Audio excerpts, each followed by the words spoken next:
industry-leading genetics, extensive local breeding and testing, top-performing products, developed specifically for your field. Visit pioneer.com/what's next to learn more. It's time for RealAg Radio on Rural Radio Channel 147 on Sirius XM.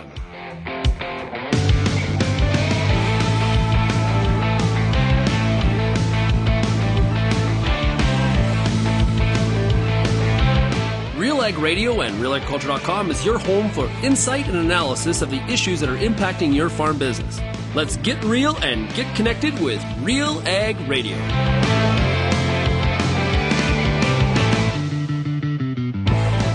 Welcome to RealAg Radio here on Rural Radio 147, Sirius XM. Shaun Haney, your host here on this Thursday edition of the show. Hey, thanks so much, everybody, for making RealAg Radio and Rural Radio 147 a big part of your workday. And, of course, also a big shout-out to everybody listening out there on the RealAg Radio podcast. It's Thursday, which means one thing. It's the Farmer Rapid Fire, brought to you by Pioneer Seeds Canada. And Pioneer brand canola with Optimum Glide, to put it exactly, the highest yielding glyphosate-tolerant trait on the market. It's Optimum Glide. What's next in canola happens right here. Make sure you go to pioneer.com/Canada to find out more. Today on the Rapid Fire, we've got a great lineup of farmers. We're going to be talking to Mark Brock out of Ontario. We've got Peggy Brekveld out of Thunder Bay. We've got Jason James out of Alberta, Eric Mclean out of Manitoba, and our pioneer agronomist today is Colleen Redlick coming out of Aberdeen, Saskatchewan. I want you to keep that feedback coming. There's lots of ways to get a hold of us. We want to hear from you. Your thoughts, your opinions, your takes, your comments, whatever's top of mind for you. Maybe it's harvest. Maybe it's some ag policy issue. We want to hear from you. Send me an email, shaney@realagriculture.com. You can also call the Real Ag feedback line, 855-776-6147. And we take the Farmer Rapid Fire to Thunder Bay, Ontario, and we're talking to Peggy Brekveld. Peggy, how are we doing today? We're doing well. Sun is shining. What more do you want? Well, that's a good question. What if I was to ask you what more do you want this week? What would you respond with? Well, the sun is nice to sit in, but I have to say it's pretty dry around here. So we want to get the corn silage off. We want to spread manure, but we also could use a lot of rain. Been pretty dry. Yeah. Everything looks still green, but a number of people's wells, the water table is low, and the wells are going dry in certain places in the area. So tough to feed cattle when you've got low water. Yeah. Now, harvest progress in Thunder Bay. What's the update there? Yeah, so a lot of the wheat is off. Most farmers are either starting or have just completed their corn silage chopping. It's because we've had the dry weather, harvest has gone pretty well, and crop results seem to be pretty good. So good, decent yields then. Yeah, decent yields for hay this year has been absolutely amazing. The wheat crop was a little light. The canola crop also, but that's probably because it was a little drier than last year. So you have better quality, but you probably lose a little bit in weight. So overall, as you look at the season, growers are feeling good about it, but for what happened out in the fields, but maybe a little bit concerned on the overall profitability side of the equation financially, or I guess I don't want to put words in your mouth. How would you describe it? The drop in prices on most commodities probably has a lot of people disappointed, where last year we struggled to get it off and it was hard, but the price was high. This year there's a better crop, but you definitely see the price come down. So I guess you take what you can get, can't fix the weather, but certainly I think we're concerned about going into winter this dry and what will it look like in the spring. Again, if you can't fix it, you have to just take it in stride, but some days it's tough. And I don't know much about the weather patterns typically in Thunder Bay, but Can you get really wet falls like in that October, November time period, or what are you hoping for? Rain or just a whole bunch of snow? What are you wishing for at night? Well, if snow came tomorrow, I think anybody across this country would be a little disappointed. Oh, no kidding! It's only the beginning of October. Yeah, we have actually. I would say it would be nice to get a lot of snow, but some rain yet this fall probably would do us well. Yeah. What year was it? I think it was 2019 in the fall. I think in southern Alberta, we had 3 massive snowstorms in October. Okay. So it can happen. Is possible. Well, I'm a little closer to the mountains than you, so there is that. But it usually comes with, when you get snow in October, it's sort of like snow in May. It comes with a lot of moisture, right? That's true, yes. Very, very heavy wet, yes. Yeah. So much winter crop going in your area? We're seeing a little more cover crops than we ever have, and I think some of that has to do with an Ontario incentive program through Ontario Soil and Crop Improvement Association and the government of Ontario. So I think there's a little more cover crops happening. People that never did it before are trying it. I think that's a good thing. How are things in the dairy? Dairy is it's doing well. We've had a lot of calves, and the price of cross calves, your Angus Holstein crosses, is still reasonably high. It's come down some, but that's pretty good. Milk price is pretty good at this point, so no complaints there. Yeah. Okay. Now, it's been a pretty good summer for milk production then? Yes. Again, we had quite significant amounts of hay at the beginning of the year, so first cut looked really good, and so they milked off that for a while. It's a little hot actually up until today. By coincidence, we've had some hot weather throughout September, warmer than normal for us. Last weekend was 13 degrees above normal, so cows had a little bit of heat stress. Saying that, other than that, I think they're doing all right. Yeah. Yeah, if you had this kind of heat and you had some moisture on the ground, like you've been talking about how dry it is, right? It would be good for growth in the fall on some of that pasture land. It would be absolutely amazing. But, it's, for the average person that lives in a city, they won't quite understand the need for that rain or such. But I think all the farmers do get. There's a season for everything. Okay, so for you, what's your go-to harvest snack? Long hours in front of that windshield in the combine, or driving truck or grain cart, or doing whatever your job is at harvest. What's your go-to snack? Trail mix. I love fruit and nuts, and if you get the ones with the chocolate pieces in it, I'm even happier. Oh, yeah. Peggy, the Kirkland trail mix is like, the trouble is that bag just seems to disappear, handful after handful after handful, and it's just like, oh. You have to seal it sometimes, that helps.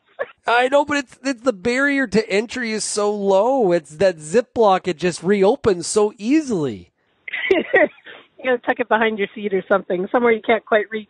Oh, it's easier just not to start. It's sort of like sunflower seeds on a long road trip. It's just, you know what? I'm just better off not to have any. Yeah, but it does boost the energy for a little while, and I think that's pretty important at times. That and a lot of fluids. I won't lie. Coffee is my go-to, but water is pretty good too. Also, and you can never drink too much coffee, Peggy. Well, I'll take your word for it. Yeah, I was talking to somebody a couple weeks ago, and they're like, oh yeah, I try to just stick to one before 10, only before 10 o'clock. And I said, like, one pot. They're like, that's not happening. Yeah, they're like, 1 cup. I'm like, well, I'm 1 pot. So, and usually that pot's gone before 8. So yeah, there's that. Yeah. Anyway, there you go. Yeah. Well, hey, Peggy, thanks so much for joining us here today on the Farmer Rapid Fire. Really, really appreciate it. All the best to you, and we'll check in with you a little bit later on in the fall time, okay? Sounds great. All the best. We will be right back here on RealAg Radio and the Farmer Rapid Fire, brought to you by Pioneer Seeds Canada, right after this. Your co-op grow team are your local experts because we live here too. Our agronomic specialists stay up to date with the latest research and technology to help support your entire farm operation. Talk to our team for advice tailored to your farm's needs. We have recommendations to help you optimize your crop yield and quality while enhancing the health of your land. Co-op. We're all growing together. Here for your farm. Here for your family. Learn more at coop.crs/farm.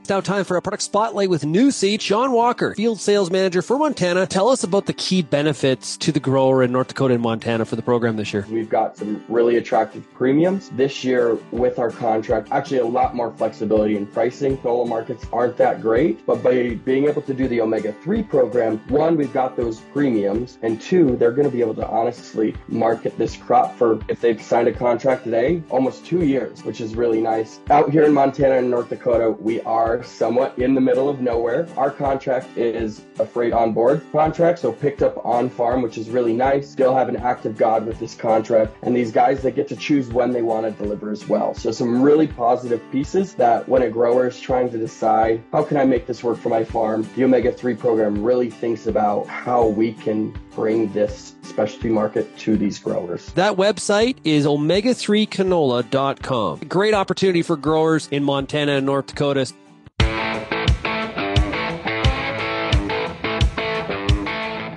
And we take the Farmer Rapid Fire, brought to you by Pioneer Seeds Canada, to Staffa, Ontario. We're talking to Mark Brock. Hey, Mark, how's it going? Good, Sean. How are you? Pretty good. Okay, so what's the thoughts on what we're going to see out of these soybeans and corn here? It's crazy. Geographically, here in southwestern Ontario, anyways, there's some of us that are almost done, to some who haven't started soybean harvest yet. So.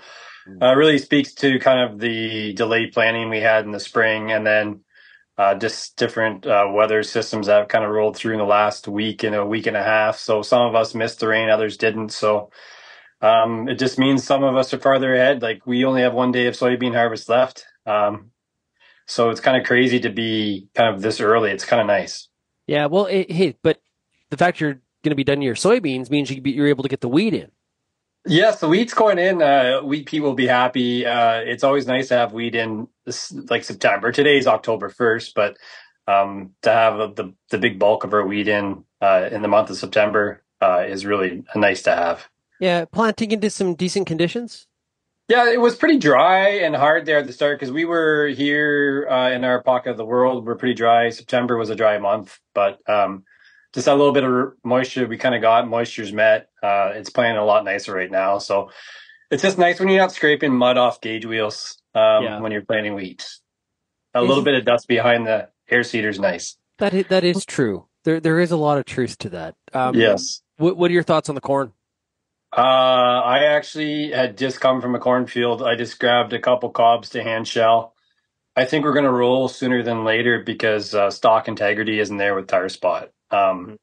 Even if we sprayed it, it only holds on for so long. And that warm September, it really packed on some starch. It sacrificed whatever reserves it had left in the plant. And you're kind of walking through the cornfield and your shoulders bump them. And they would say 1 in 10, 2 in 10 are dozy. So I'm kind of a little concerned that way that we'll probably start dipping into corn and just try to get it off in decent time before a November gale windstorm.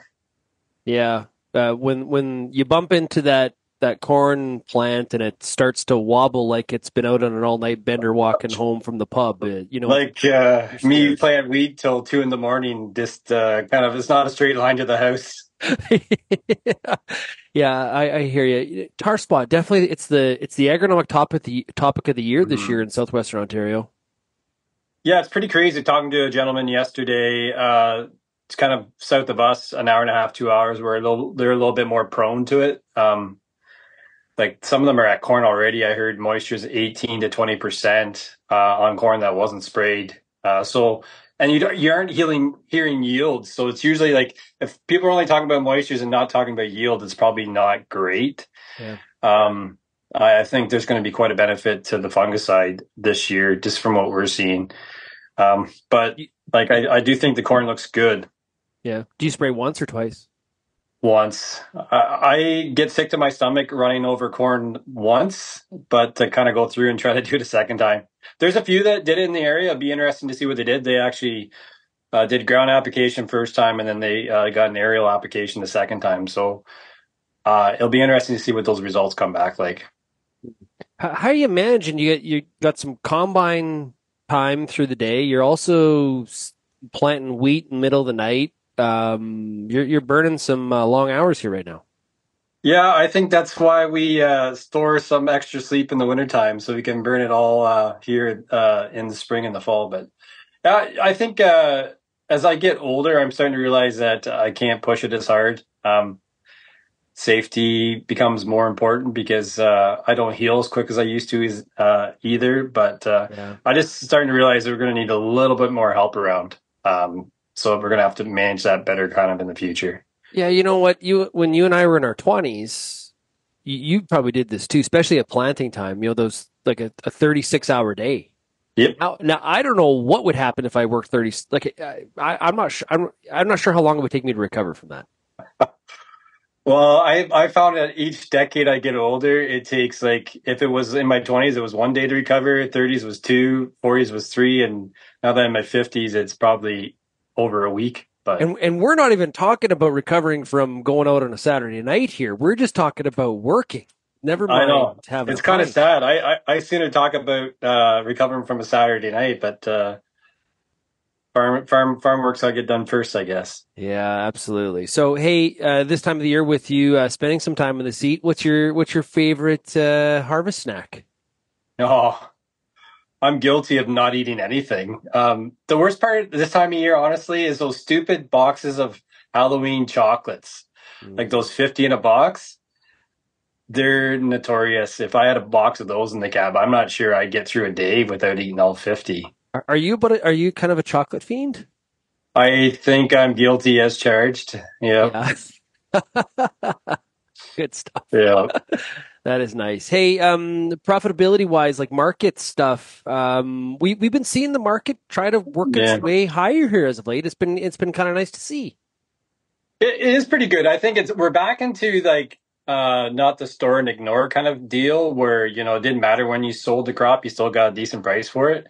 We're back to having to work a little harder for contracting, looking at cost reductions, you know, looking at and doing some like contracting for 25 crop, even looking at deliveries into 26, doing that kind of stuff. So we have to work harder than we've had to the last 3 or 4 years. Kind of back to when we were in like the, you know, I'm trying to think like 2014, 15, 16 kind of era. Where we had to do a bit more forward contracting, no cost production. So we just got to work a little harder. Profitability's there. You just you have to be astute at what you do. Yeah. Are you two things? Are you still dealing with some 23 crop, or have you started working on any 25 crop at all?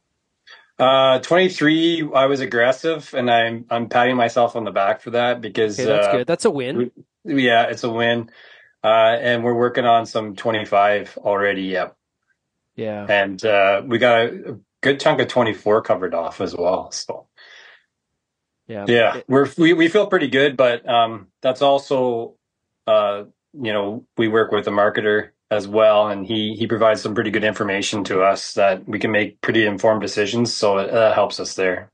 You win some, you lose some. You don't make all the right decisions. You just hope that the wins are more than losses. It's kind of like baseball. It's you want to be over 500. You do not want to be the White Sox.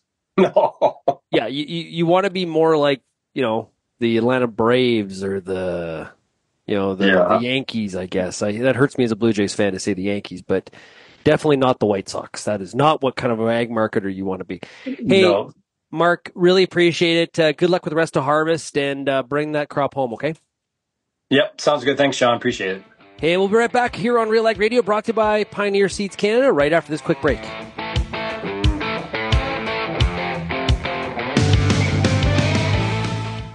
more in the field is possible when you add the proven power of Anvil Nitrogen Stabilizer, the next-generation dual-active urease inhibitor from Koch Agronomic Services. Driven by Duramide technology, Anvil gives growers the advantages of low application rate and long-lasting protection, all thanks to Duramide, a Koch-patented active ingredient. Defend against volatilization, boost efficiency, accomplish more. Learn all about the dual-active power of Anvil by visiting anvil.ca. That's ANVOL.ca. There's a reason we call it the Corn School. Videos on everything from planter setup to weed control, field trial results, and the latest yield strategies. The Corn School on RealAgriculture.com has the information and advice you need to help you succeed. Brought to you by Pride Seeds and BASF. Corn School episodes are available at cornschool.com, from RealAgriculture.com, or as a podcast in your favorite podcast app. Check out the latest Corn School episode today. Get ready for tillage season with the high-speed disc from Brandt. Cut and size residue, create ideal seed beds, and level ruts faster than any other tillage machine. It's a better field finish and fewer passes, so you can stay on schedule no matter what fall throws at you. And right now you can get yours with a $12,000 rebate.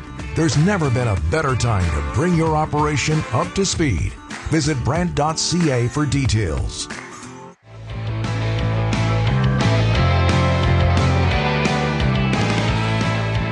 And we take the Farmer Rapid Fire, brought to you by Pioneer Seeds Canada, to Manitoba. And we're talking to Eric Mclean. Hey, Eric, how's it going? Good, Shaun. How are you today? Well, I got no complaints. How are you making out? Well, I mean, you hate to start things with pessimism, but we just went through a blustery, probably an Alberta clipper, I guess, without the snow. And it sure beat the canola up that was left standing, and certainly in the swaths. And there's a lot of talk that if there was, there's verticillium wilt issues that happened in the canola this year. And so there was damaged canola standing, and you could see that it got thrashed out pretty good anyways when you look back at it. So we're probably, the last stuff that we have to take off is probably going to have a little bit less yield in it now, but a few days of combining canola and a few days here with some soybeans, and we'll be wrapped up this week, I hope anyways. So that'll be good to get that done again. So. Yeah, and you're in Blanshard, Manitoba. What I've been hearing out of Manitoba is the soybean yield is going to be sneaky good. Mm-hmm. Is that your thought? Yes, it's been exceptional. The trouble with our neck of the woods, and what we lovingly refer to in our neck of the woods as pothole country is where we farm, is that you have salinity and sourness and you around the low areas, and you have drowned out wet spots. And so we did have enough rainfall in early June and through June all the way to July that drowned out those low areas. And then we went into the summer of heat and things started to dry up, but the damage was already done. So we lost some of those low areas that would give us more yield. But we had the rainfall, and the rainfall, made the crop on the mid slope and the higher ground that much better. So as you can see, you could paint a picture with the yield maps coming off the combine where you have areas of nothingness to something, and then it transitions into a beautiful crop as you go up the slope. And then if your hills dried up, well, then you lost again there. But basically the gist of it is that every year in my neck of the woods, we lose probably 2 to 5% of the field because of drownouts, or else the hills burn off. But it makes us quite resilient that we are fairly well, protected from yield loss because of that. And so the yields for the soybeans have been fantastic. You're looking at the yield monitor and you're going across across the field, and you're getting great numbers. And then in the end, the bin doesn't lie, right? What you put in the bin, what you haul off and scaled out is what you're going to get. And still, we're putting up some nice modest numbers anyways, and I'm very happy with the results so far. Yeah, you say pothole country, so would tile solve that? Oh, yeah, no, there's some of that too. But I mean, then we run into the issue that we're going to have to fight our way through the idea that we could drain a pothole. And then drainage, of course, of draining of wetland or any kind of like that is frowned upon. So we have to really be careful with what we're applying for when we do those things. And pothole consolidation is definitely an option, and as well on that. But just taking in, for the most part, let's say a quarter of the acres on our typical fields would need a tile drainage. The rest is higher slope. Okay. It's naturally draining. Everything's good. So when you look at the tiling companies, they don't really like to look at us very much for wanting to do tiling jobs because they're not going to have their plow ready and going for that whole field. They just need to be there for a quarter of the time to get us done, and mostly put in mains, not necessarily secondaries. And that's what we've said. Could we do that? I said, I'll give you a whole bunch of quarters to do, but then of course they're moving and they're doing more stuff, right? So we're going to find some middle ground in the future. There's guys that are doing it, and they're reporting good results because we have the right soil profile to make tiling work. Surface drainage obviously is still part of the parcel, though, that if you have a big pooling area, you're still going to lose if you didn't get the drainage figured out ahead of time on there. But the tile definitely helps with moving that salt away and making those solutions happen. So how big does a pothole need to be before it's a slough? Well, I think Manitoba classifies it as different degrees of wetland that you have that hold water for a length of time. So there's different classifications for that. And so we always have those ones when you're farming in the spring and they stay wet for a week or two, right? And you're just nicely out of the area or out of that neck of the woods, and you don't want to go back and sow it because you got to move on to bigger things. So we tend to leave that, those few acres alone, and then go back in June. And we jokingly around in this area that we say, oh, that's the sacrifice to the rain gods to make sure that it rains and drowns out that hole that you just sowed at the end of end of May. And when we get them, that's great. But usually we give up something. If those survive, we give up something down the road. So there's lots of these holes that have been, they've either had some surface drainage done to them. Tiles will help them out, obviously. And then factoring that all in, that really helps to improve the land base overall for cropping anyway. So. Yeah. Is it hard to get approval for I've never been through the process myself. We have a lot of our acres. 20% of my acres on my farm are riparian in nature and are not easily dealt with in that way. We have rivers, creeks, obviously, for the big ones, but there's also a lot of bush in our country that grew up around those sloughs, potholes, and whatnot. And so the maps for the fields don't look as pretty as your neck of the woods, where you'd have these nice big open runs. We've got quite squiggly maps. I used to joke that our field maps look like a child threw a bunch of paintballs at the wall and they all dribbled down because of the necks and the dog legs that we go in and out of. So 20% of our land base is already what I would call, perfect wildlife area and doesn't need to have any extra done to it. But we like to see there's about 1% or 2% every year that we'd like to improve, and those are areas where they were willowed sloughs that were a little wet and they caught blow dirt through the erosion era and have built up berms around them and they just keep water trapped in them. And so with the equipment of today, we can push them out and level them out quite easily and make the field way more productive and deal with those issues. So it's finding that balance between everything, right, as to what we can do. Yeah. Are you getting some combine seat time at all during harvest here? Oh yeah, no, we run 3 and I have one that I run and my other 2 operators are in there, and we're fervently busy because we're cleaning hybrid rye seed in from August onwards and the seed plant side of things, and of course the combines are rolling on our seed production farm here, and that's keeping us busy as we go through the motions into the fall here. And it is funny because harvest used to be quiet for us, like we didn't have a big winter season in terms of cleaning winter wheat and rye, or I should say a summer season, cleaning winter crops. But now as we do, it's putting more stress on everything as we steal back our field op crew to be able to run the seed plant, move seed around in the mornings and try to keep things going, right? So yeah, honestly, for seed growers that are retailing winter crops, it's a tight turnaround between harvest, initial QA, cleaning, post QA, and getting everything out the door when the farmer wants it and needs it. It could be, it's not, you don't have a lot of time. Nope. And of course you're promised one thing, right? Like you're promised that winter wheat and rye will come off super early and you'll process it when there's nothing else going on. Right. And then you'll start to retail it or move it out the door before your combines are even rolling, right? And of course, this was the year that we had the moisture conditions that dragged those winter cereals through August, and they were only really coming off about a week or so before the spring cereals started to come off. And then quality has to come back, and then everything else, like you say. So our processing, instead of being in August, was mostly in September. Right. And so that definitely interferes with harvest operations and stuff. So what's your thoughts on farm profitability for yourself and a lot of the customers that you're talking to? Well, we're definitely going to be down. Gross margin is going to be down because crop values are down in general. The big question is going to be where are those yields going to be at? And then as you apply that pricing matrix that we have today, whether you're talking about real cash values at the farm right now, or you're talking about futures values, how much have we lost? Now, we already seen that the margin erosion from us 18 months to 24 months ago has been huge, right? We've lost almost half the value in the market complex, and that's really going to affect farm gate values here now. So we're getting tight, right? The big land values, the rents, the input costs, the price of equipment, everything else hasn't relaxed, right? But we're starting to see that pinch on there. And it doesn't help anything that we've seen the summer take its toll on the crop in terms of, regions west to us having heat blasting on the canola when it was flowering in early July, not being able to fill because it didn't get the crucial filling rains in the summer. So we already hear that anecdotal evidence of yields aren't as impressive in some areas of what guys wanted to see. And then you couple these one-off factors like hailstorms, obviously, but now we've had this big wind event that whatever was left in the eastern prairies just got hammered with wind this weekend.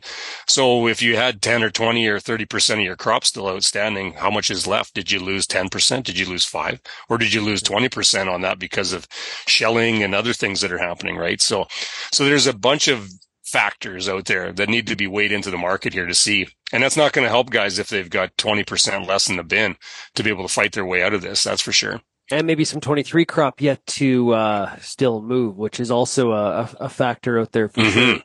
Somebody brought up to me last week, and I'm curious if you've been dealing with this at all.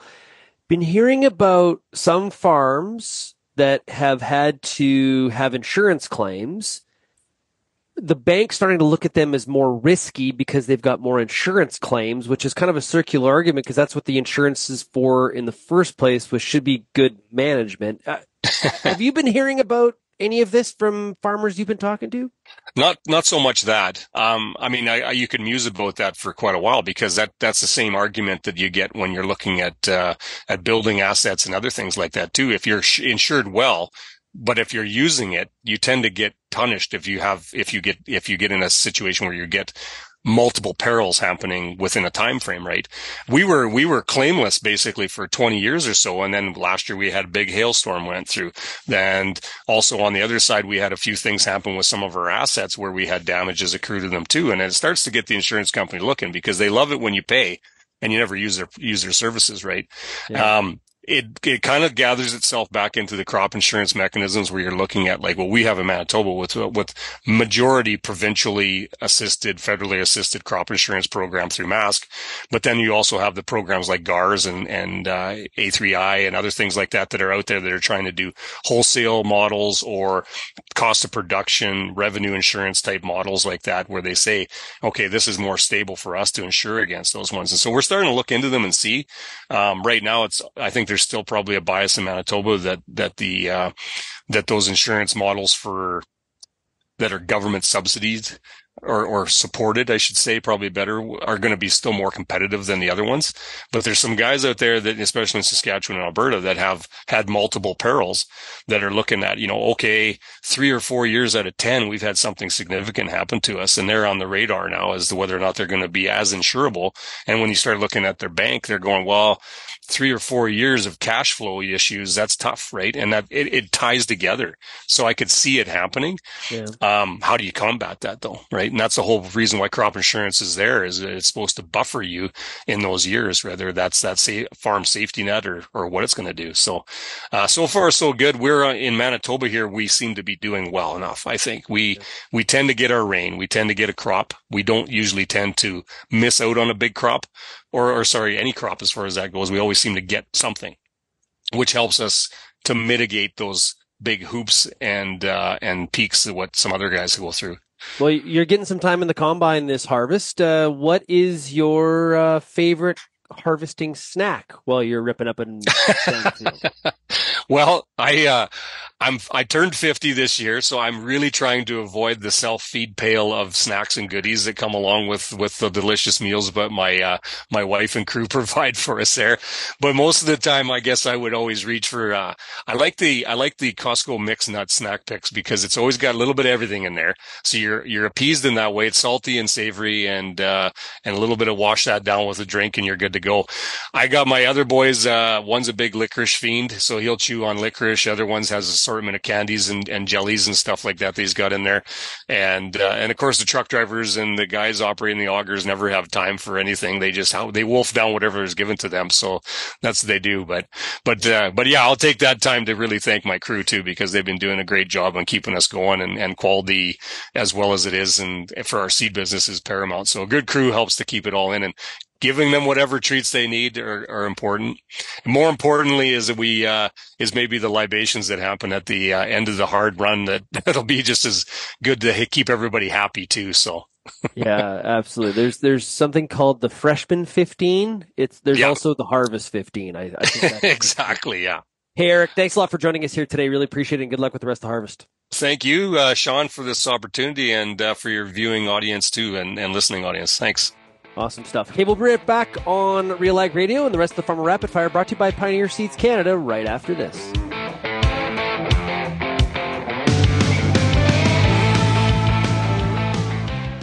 If you have a growing list of questions about getting more from your fields, know that Koch Agronomic Services has an answer for every acre. With a full spectrum of nutrient management, nutrient protection, and seed enhancement options, Koch Agronomic Services offers a deep portfolio of agronomically effective products, each designed to enhance yield potential, all available to help solve your problems. Find the answer that's right for your acres. Start by visiting kochag.ca. That's KOCH ag.ca.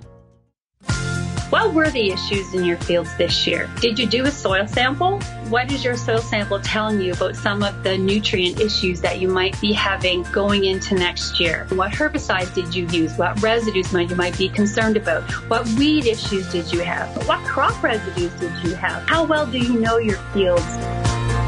Get the answers to all the questions you have about your pulse crop at the Pulse School on RealAgriculture.com.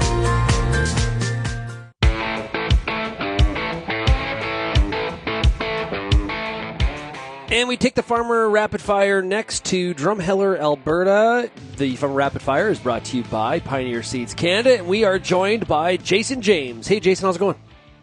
Oh, it's going great. How's yourself, Shaun? We finished up the other day, and we're just trying to get things cleaned up, all grained, all that great stuff while the weather is nice. So harvest is done? Yes, it took forever. We started August 1st, and basically 2 months of it, and got her finished. So it was, for such a poor crop, it took forever. Yeah, rainstorms were slowing you down, or just not maturing? What was the delay? Little of everything. We had some much needed rain, so we had probably close to 5 inches of rain here in the last month and a half, which was awesome. And then, we had some canola that just wouldn't mature. Ugh. What was bringing that on? Why was that? I think the delayed rains in the spring. There was too gross. With flea beetles, cutworms, you name it, we had it. Yeah, a lot of pest pressure this year in certain parts when it came to canola. Yes, no, it was kind of shocking how, the canola was poor in some areas, and then you go 5 miles away, and then you had an average crop, and that's kind of how the story went for all our crops, except for barley. Barley was absolutely terrible, lightweight, the worst our farm has probably ever seen for quality-wise. I think there's a lot of variability to the barley. We had somebody on here, I think it was last week, I think it was the week before, that said that the barley is the one thing that shocked them to the upside. They were so happy about, and everything else was in the tank. So it just seems like probably seeding date matters, and what you started with or what you finished with, and of course, like every year, when the rains came. But there's a lot of variability out there, man. Yeah, it was crazy. At the end of June, I would have said that we had close to 100 bushel barley crop. Yeah. And then the heat turned on and just frazzled it. There was so much straw there and just lightweight barley. It was terrible. Well, there's one farmer that will remain nameless who I will have on here in the coming weeks that I'm going to ask him about him jinxing it when he said at some point in June that he had a generational crop. Oh, okay. Yeah, well... Yeah, it probably did. I know for a lot of people, they were looking at it, they were rubbing their hands together, thinking of all the places they could spend their money, and then, the tap turned off, and they had that relentless heat just fried everything. Yeah, if you bought a boat mid-season, you're like, hey, is it too early to return the boat? It's that kind of year. Yes, it is. But it was a nice year to have a boat if you had one because it was hot. Yeah, until you had to put fuel in it and see what you paid to. It's like my dad always, I think I've told this story before, my dad will do we'll go out for a quick spin, like 45 minutes, and then he'll tell you what that 45-minute spin cost in fuel. And it always gives you a really bad stomach ache. Yeah, that's for sure. But my wife always tells me if you got toys, the kids will continue to come home even when they're adults. Guess we'll see how that goes. Your wife is smart. That is a very, very good strategy. Well, everybody write that one down. That is good. Profitability wise, I think it's a little bit different the further west you go. Saskatchewan and Alberta in a little bit of a different situation than, say, Manitoba and for sure Ontario and Quebec. This disappointing crop, and prices have rallied as of late a little bit. But there's a lot of farmers I think that are going to have to get out some pencils and sharpen them because it's going to be kind of a tough year overall. Yes, it is. And there's lots of guys that haven't sold very much. They're waiting. They got kind of, bitten a few years ago when we didn't have much of a crop. They had penalties to pay out on contracts. Didn't want to contract much back at the beginning of May when prices weren't too bad. And now they're sitting in October and nothing's priced. Thank goodness the prices are coming back a little bit. They have the opportunity, but I think this is going to be one of our worst years for cash flow and profitability. This was probably one of the most expensive crops we've put in because of input, equipment costs, land costs, you name it. And, like my dad said to me, welcome to the 80s. Do you think that's a real comparison? Because you're about the third person this week already that has said that to me. Yeah, I think I guess I was younger and I was in high school and my parents chased me away from the farm, go to university, don't come back, there's no money, and then things progressively got a little bit better, but now we're into those years. I guess our the gravy train has ended for a little while here, so hopefully something happens and we get back so we can make a bit of profit. But you look at this year compared to previous years, I think we're going to be down 15 to 20% on revenue. What do you think happened? So, what do you think happens to land? Do we see any impacts there when it comes to prices? I'm kind of skeptical, but I can be proven wrong. What do you think? I don't think it's going to change. I think there's enough people out there that have fairly deep pockets, and they'll continue to be aggressive with land. It's always been a fairly good buy. So I think we'll see that. There's guys that want to be, bigger to factor their equipment costs over. So I think rent price is going to stay high. I just can't see it changing unless we get into a real slump here for a number of years. You're out truck driving today. Do you once in a while like doing some truck driving? You definitely have time to think when you're behind a windshield. I agree with you. I think I would have been a fantastic truck driver, a long haul trucker, not like these 1 hour trips. Hey, I'm driving to Miami. I think I would have been good at that. How about you? No, I'd fall asleep. I'm good for about an hour and a half, and that's about it. And then I start dozing off. So no, I'm not a good truck driver. Okay, so you appreciate the truck stop where you get to stop, get out, and get rid of the load, and you're onto the next. So like you've been good at being a cattle trucker. That haul into the plant. That's what you've been good at. Well, yeah, I guess if you put it in those terms, or short haul grain hauling. Yeah, there you go. Okay, so you're done harvest, but so you can reflect here a little bit. Asking all the farmers this week, favorite harvest snack. What are you rolling with? Holy smokes, there's so much. My wife can cook very, very well. She there's about 8 of us on the crew, and I think we all gained about 10 pounds. So I don't know if there's one thing in particular. It just seemed like every night, you get around that 6, 7 o'clock, and you're just dying to eat. So I don't know if there was any one particular thing. I think I just love food. Yeah, I was talking earlier about, you've got kids in university, that freshman 15, we all went through that. There's a harvest 15, I think. Yes, no, I agree. It's not a good thing. I got to start, walking, jogging, doing something. Well, hey, one of your neighbors, Gary Chambers, he's restarting up the Fit Farmer podcast. You can listen to that. Oh, he's intense. He rides by my place on his pedal bike down dirt roads, down gravel roads, and I told him I was going to buy an e-bike and follow him around. He didn't think that was such a good idea. I'd probably still get left in the dust, but... Oh, yeah, he's a maniac. Oh, God. I wish I was fit as Gary. Oh, my goodness. Oh, well, good stuff. Well, hey, Jay, thanks for joining us here today on the Farmer Rapid Fire. All the best to you. And, hey, hopefully we get a chance to run into each other in person here. We'd love to catch up. Yes, no, that would be excellent at some farm show here coming up. Absolutely. Okay, we'll be right back on RealAg Radio, the Farmer Rapid Fire, brought to you by Pioneer Seeds Canada, right after this.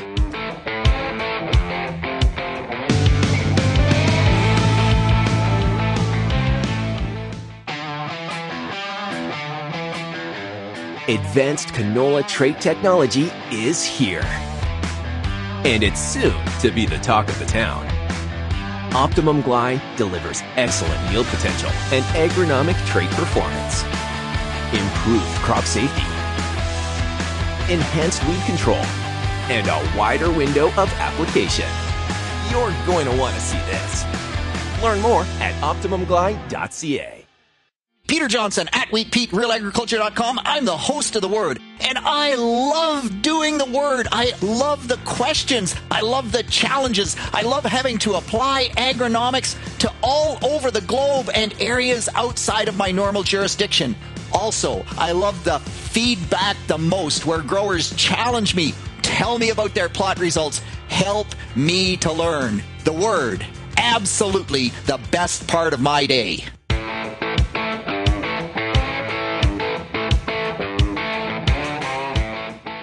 And we finish up this week's Farmer Rapid Fire, brought to you by Pioneer Seeds Canada in Aberdeen, Saskatchewan. We're talking to Colleen Redlick of Pioneer Seeds. Colleen, it's great to chat with you. Yeah, thanks for having me on, John. Okay, what are you hearing in your parts around Saskatoon there? What's happening? What are farmers saying? Well, farmers are still busy. We're trying to get all that canola in the bin, and I guess... mostly what we're hearing, yields kind of really bouncing all over the map. I've heard some pretty good ones. I've also heard quite a lot of, disappointing ones. I think maybe it was the last time I was on with you guys, we were talking about a generational crop or using words like bumper crop. And, we were trying to knock on wood on their behalf, but we didn't knock hard enough because I think we did get bit a little bit, right? People were maybe just expecting more. So, even though by no means around here are we in a crop failure situation, it's just not those bumper crops. And I think people are a little disappointed. Yeah, different than, say, the 21 drought, right? 21 drought, we knew we were in trouble from the very minute we put seed in the ground. This is a different situation. And you think about 23, probably surprised us more to the upside.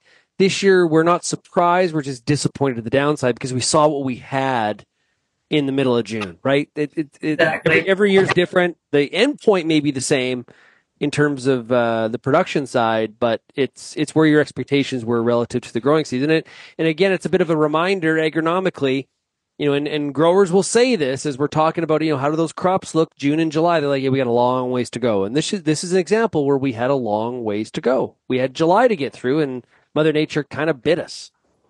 Yeah, she always gets the last laugh, hey, Mother Nature. So we were kind of coasting along and establishment was good and things were looking really good. And great crops coming. And then, yeah, to your point, we kind of got that blast of heat. And certainly we know what happens to canola when it's full flower and we get those 2 weeks. I think we had 2 weeks around here of, plus 30 type thing. So that's not going to be good. And then disease setting in. So, I mean, that's been a hot topic too. And yeah, just like I said, not crop failure, but lots of things that happened since I think we last talked.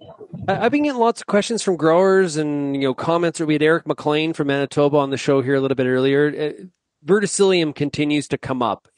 Now, when I hear verticillium, I think a little bit more Manitoba, but I know that growers in Saskatchewan are asking questions about it and trying to get educated on this disease as well. Have you been getting that from growers? Oh, for sure. I think we've spent a ton of time, all of my Pioneer colleagues educating growers on it, because definitely think about it more as a Manitoba disease, but she's on the move, right? So, I mean, I've been finding verticillium across my area. I would say mostly it's still, trace levels, like we're pointing it out as a, something to look at for growers. Here's how you identify it, looking at that striping down the plant and cutting some stems with them, those types of things. We're not probably in that same boat where it's, taking fields down and quite that bad yet, but definitely something, we're on 22 million acres of canola again, right? So Mother Nature finding a way, and verticillium spreading is certainly a hot topic in Saskatchewan as well. Well, and make sure that we're not misidentifying it and confusing with blackleg, because that can happen too. Your colleague Doug Moisey from Pioneer in Alberta, he has mentioned that a couple times to me. Oh yeah, Doug would be all over that. So yeah, that's the ID piece, right? Is huge. And I mean, verticillium and blackleg, we see that they travel together, right? And one kind of goes as the other. And when we see blackleg infection in plants and see that disease more prevalent, then we do tend to see higher levels of verticillium. And some of those plants with a bit of natural tolerance to the disease, they don't tolerate it as well when blackleg's in there too, right? So yeah, Doug probably talked about that. He's a wealth of knowledge. So they do go together, and we've certainly been seeing that here as well. But yeah, to your point, I mean, make sure you're identifying it. I've been called out to a lot of fields where people say the vert took it down, We get out there, it's sclerotinia, blackleg, like other things. So I think that's a key piece is we got to be aware of this. It's a new disease and do what we can to educate, but make sure we know what we're looking for. One of the things that I'm interested in seeing once we get post-harvest is talking to some of the farmers that we've been chatting with all through the growing season about, looking back on the fungicide strategy. There was a number of growers who, hey, I sprayed everything, or I sprayed half my canola, and they get their fingers crossed. And I've already had one say, like, I'll give you a bit of an update on that. I made the wrong decision. I should have sprayed all of it, right? Yeah. So I think those are good follow-ups to do, right or wrong. Like, hey, prove you made the right decision, or, once again, solidified a regret. It's important to do those look backs so that you can try to make as estimated the best decision you can next year based on the variables. It definitely is. I couldn't agree more. And I think, we hear that so often with the sclerotinia decision, like we're hearing, 6 bushels, 8 bushels, 10 bushels lost by not spraying. So certainly, somebody like your farmer there that said, oh, shoot, I made the wrong decision. How do you know, right? It's a really hard one. So one thing is, we talk about a lot with Pioneer, but we do have some in-the-bag protections and sclerotinia resistant genetics. So that can maybe help, right? If you're looking back and saying, geez, I made the wrong decision, and is that ever a stressful decision? Maybe, as you're talking to your seed dealer, you can look at something with the hybrid, right? So yeah that's definitely a, look back and also look forward to next year and maybe some of those choices, right? Yeah. I think when it comes to some of the options we have agronomically, it is looking at it and thinking about it almost like insurance, right? Yeah. I have insurance on my car, and I hope I don't have to use it, but I know that I do have it, because if I do have a problem, be glad I had it. So that's kind of how I look at those things. But you know what? It's when we're dealing with Mother Nature, it's very unpredictable, and so you try to make the best decision that you can, for sure. So we're all just doing the best we can. We got to remind guys that, right? So absolutely. Yeah, it's what is there's no mistakes. They're just test plots, I think, is what we does all the time. Yeah, there's a few test plots this year. Yeah. Well, Colleen, thanks so much for joining us here today on RealAg Radio for the Farmer Rapid Fire. Appreciate it. Thanks, Shaun. Take care. Okay, if you have any feedback on today's show, we'd love to hear from you. Send me an email, shaney@realagriculture.com, or call the RealAg feedback line, 855-776-6147. Big shout out and thank you to Pioneer Seeds Canada for being our exclusive sponsor when you're booking canola seed this fall. Also, not only think about Pioneer, but think about Optimum Glide. Thanks so much for getting real and getting connected with RealAg Radio, and we'll chat again tomorrow. Cheers, everybody.